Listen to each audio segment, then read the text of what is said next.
Seja bem-vindo, bem-vinda para mais um capítulo do livro Amor 2.0. Capítulo 3, o capítulo de hoje, é sobre a biologia do amor.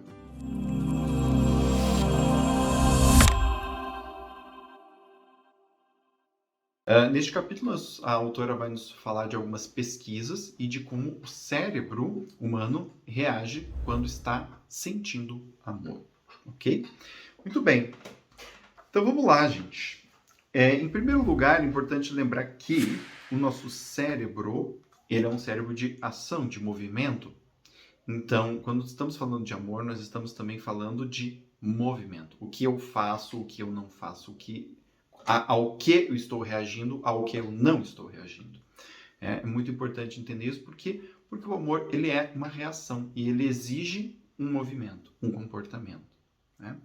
A autora fala de Stephen Porges, um líder no campo da neurociência, que chama de sistema de engajamento social. Ela descreve a biologia do amor como um sistema, um todo composto por várias partes que interagem.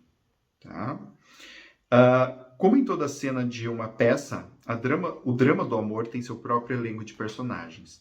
Aqui trago para o foco os três principais personagens biológicos: o cérebro, um hormônio em particular, a ocitocina, que circula pelo cérebro e corpo, e o nervo vago, o 10º nervo craniano, que vai desde lá do cérebro até o coração, pulmões e outros órgãos internos. Então, esses são os três componentes biológicos mais importantes para o sentimento do amor. Vamos entender cada um deles. No exato momento em que vivencia a resposta da positividade, seu cérebro se sincroniza com o da outra pessoa. Então, lembrando disso, não é apenas eu estar junto com alguém, é eu estar junto com sincronia, conexão real, tá? Um trabalho inovador realizado pelo neurocientista Uri Hasson, da Universidade de Princeton, fez exatamente isso. Ele e sua equipe descobriram formas de medir vários cérebros conectados durante uma conversa. Então, a ideia é interessante porque, assim, a equipe conseguiu mapear o que estava acontecendo no cérebro enquanto as pessoas estavam conversando em tempo real. Tá? Então, aqui vem algumas implicações, que é bem interessante. Uma excelente comunicação, isso parece implicar, não envolve simplesmente seguir junto bem de perto, mas também abrange prognósticos. Uma vez que você esteja em sincronia e no mesmo ritmo de sua nova amiga, por exemplo, curtindo sua história e sua companhia, você poderia até mesmo antecipar o que ela vai dizer em seguida, ou como ela iria dizer. Seu cérebro pode antecipar o movimento seguinte do cérebro dela. Acoplamento cerebral, Hasson afirma, é o meio pelo qual nós entendemos um ao outro. Ele vai, inclusive, além ao dizer que a comunicação, um verdadeiro encontro de mentes, é uma única performance executada por dois cérebros. Olha que interessante isso. Então, o que ele está falando aqui é, no amor, não tem quem comanda e quem é comandado. O amor, ele envolve a sincronia entre os dois cérebros, que é o que ele afirma aqui. Uma única performance executada por dois cérebros. Eu falei anteriormente a respeito da dança, e na dança a gente consegue perceber quando um casal ensaiou e está coreografando, e quando um casal está em conexão se usando de uma coreografia. Né? Esse movimento ele é muito importante, ele é muito diferente. A forma pela qual o corpo das pessoas se move, a interação entre elas, a maneira pela qual um puxa o outro, um empurra o outro na dança, quando há sincronia, é muito diferente de quando há uma coreografia decorada, né? Onde cada um sabe individualmente o que fazer, no momento certo da música. Né? E isso, gente, faz uma diferença muito grande na vida da gente. Muito bem.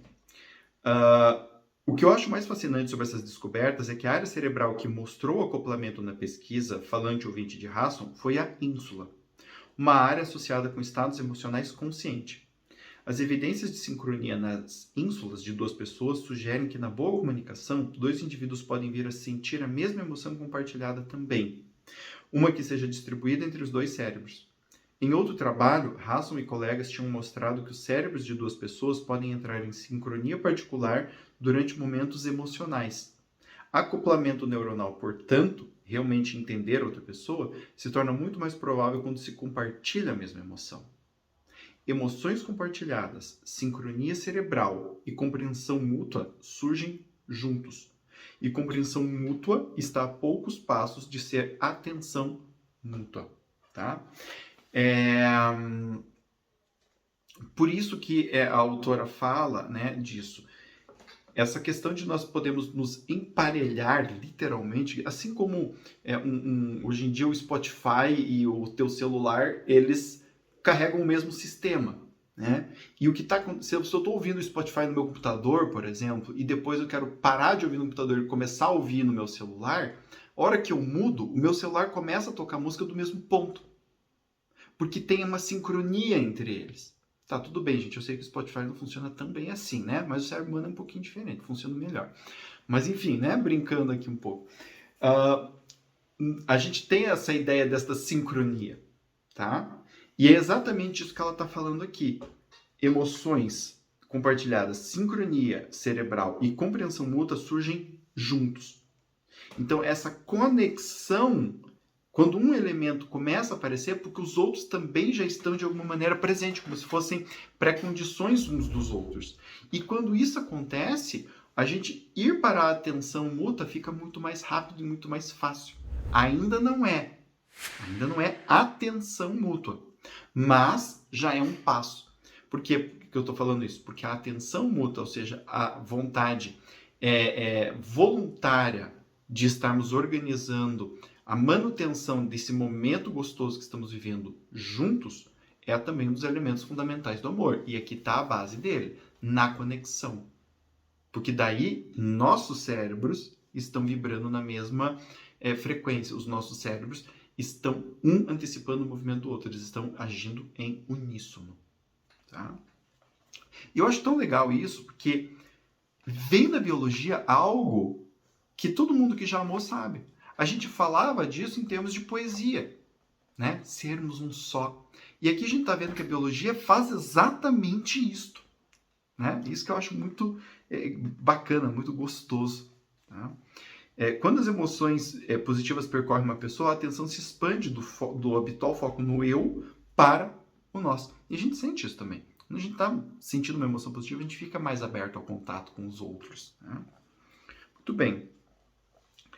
Aqui ela está falando a respeito de questões sobre a mesma questão do Hasson, né? Ela continua falando do Hasson, só que aqui ela vai falar um pouco da dor.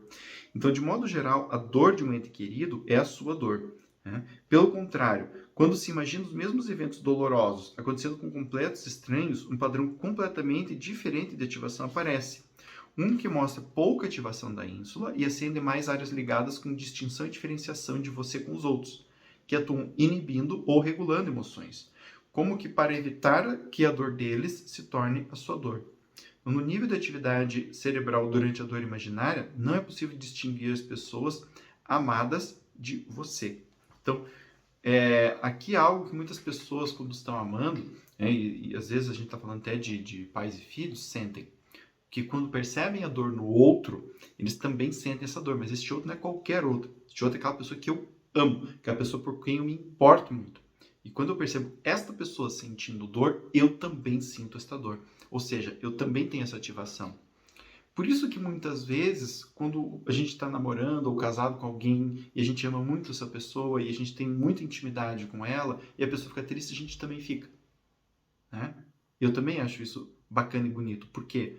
Porque essa sincronia, ela acontece e aí são duas mentes com o mesmo problema. E essas duas mentes podem pensar em soluções. Porque embora eu sinta a mesma dor, eu não estou passando exatamente pela mesma situação que o outro. Mas e isso me possibilita ter uma amplitude um pouco maior de pensamento do que o outro. E que me ajuda a resolver o problema do outro com mais facilidade. Ou às vezes de ampará-lo de uma maneira mais eficaz. Justamente porque eu também estou sentindo isso. Eu também estou em contato com esta mesma emoção. Né? E é por isso que relacionamentos e amor são tão importantes para a nossa espécie. É por isso que eles ajudam a nossa espécie a sobreviver. Olha que coisa bacana. Né? Então os meus problemas também são partilhados pelos membros da família. E esses membros podem também me ajudar. Obviamente que isso também envolve compromisso e comprometimento. Tá? tá? Mas ao longo da nossa evolução, isso se mostrou ser mais benéfico do que viver isolado.